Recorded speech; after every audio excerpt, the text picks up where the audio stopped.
他要找陈老问问金币的事，昨天已经打电话约过。陈老，这是我老婆陈雪，家里人来着。哟，还是本家姑娘长得好啊，鼻为福星，鼻头丰隆，鼻翼饱满，有帮夫运点之象。承您老吉言。陈雪也有些不好意思的道了声谢，陈老便迫不及待道：“拿出来吧。”林浩从包里先拿出了一枚金币，放在桌上。哪来的？林浩又掏出一枚递给他，微微摇头。陈老戴上眼镜细看了看，微微点头：“是真的，材质和工艺都对。”陈老，这是哪一国家的？法国的，你等一下。陈老起身，就在旁边的书柜上翻找起来。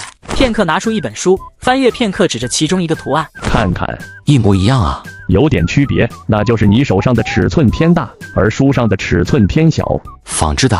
陈老摇摇头，笑着道：“你要综合去考虑，法国的金币怎么会在咱附近的海域？”不等林浩再问，他又解释起来：“你再看这上边的铸造日期，1863年，那个时节法国占领了越南。如果我所料不差，这是法国在越南铸造的，在运输过程中船只触礁沉没了。”说完，他又拿起一个小电子秤，称了一下重量，单没在35克的样子。那现在这个市场认可不？国际市场应该有人会收藏这个，国内就太少了。你要是打算出手，我可以帮你问问。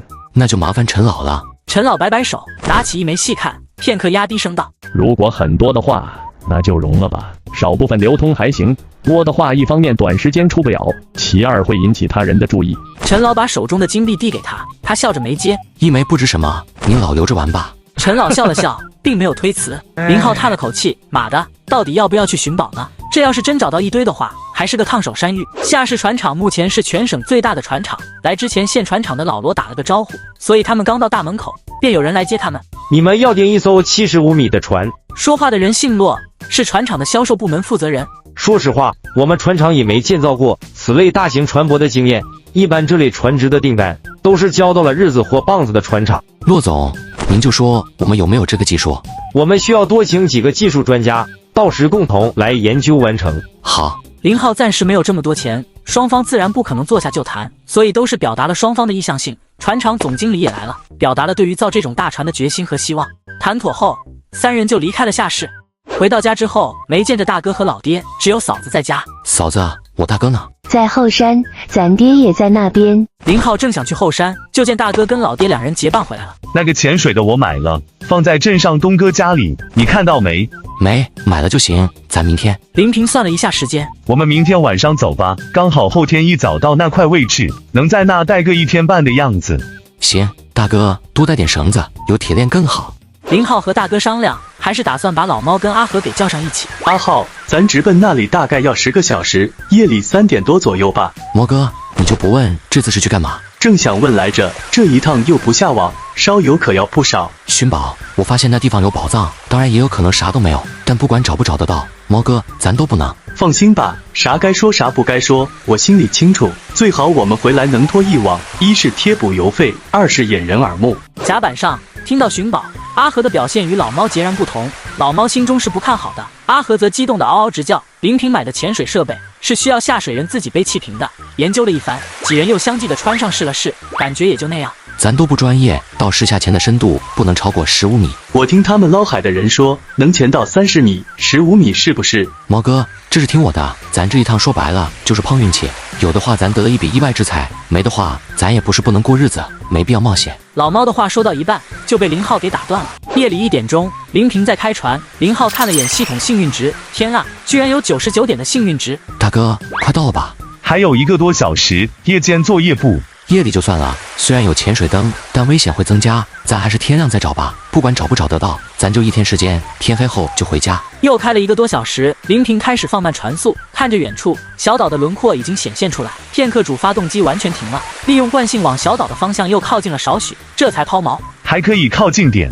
算了吧，大哥，就在这，天亮再说。林平也没再坚持，往船头一歪就闭目开始养神。等一下，2两一队，我跟阿和一组，毛哥和我大哥一组。下水的人必须要系安全绳，感觉到不适，千万不要勉强赶快上来。预估着点时间，20分钟左右就上来一趟。老猫跟大哥两人非要第一个下，两人穿好潜水设备，用2根尼龙的绳子，一头拴在腰间，另一头则拴在船舷上，中间的长度为200米。准备好后，两人又各背了一个网包。记得时间。林浩跟阿和各自看着一根绳子，一旦绳子出现快速的抖动，他们会毫不犹豫地开收。绳子约莫出去50米的样子就不怎么动了。等了片刻，阿和惊喜道：“哥，猫哥和平哥是不是已经找到了？”林浩看这样子，感觉也是。随着时间的推移，林浩又开始烦躁起来。说好的20分钟就上来，这都过去半个小时了。哥，要不我下去看看？林浩摇摇头，正打算自己背个氧气瓶下水。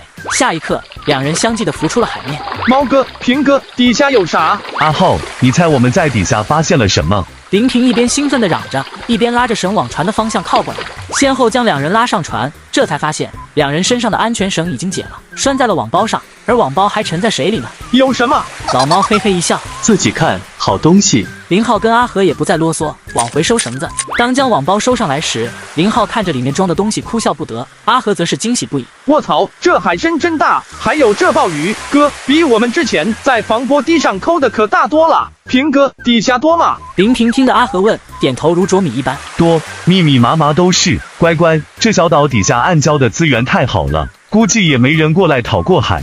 我还看到了龙虾，底下的礁石缝里都是，就是徒手不好抓。再下去带个超网，估计能捕点龙虾。对了，我还碰到了海胆窝，全是马粪海胆，这玩意的价格可不比海参、鲍鱼低。说起来收获是真不错，两人下水有半个来小时，全是好货，至少值个2万块了。但林浩不爽啊，这一趟可是来寻宝的，没看到沉船或者破碎的木箱之类。两人齐齐摇头，一下去就碰到了这些，哪还有闲工夫瞎转悠？林浩那个欣慰啊，想说一句眼皮子真浅，但这是自己亲大哥，如果找到沉船，随便一枚金币可就是3、4千啊。要是再有点稀奇的石斗，你敢想？我跟阿和下去吧。哥，咱也下去抠海参、鲍鱼吧。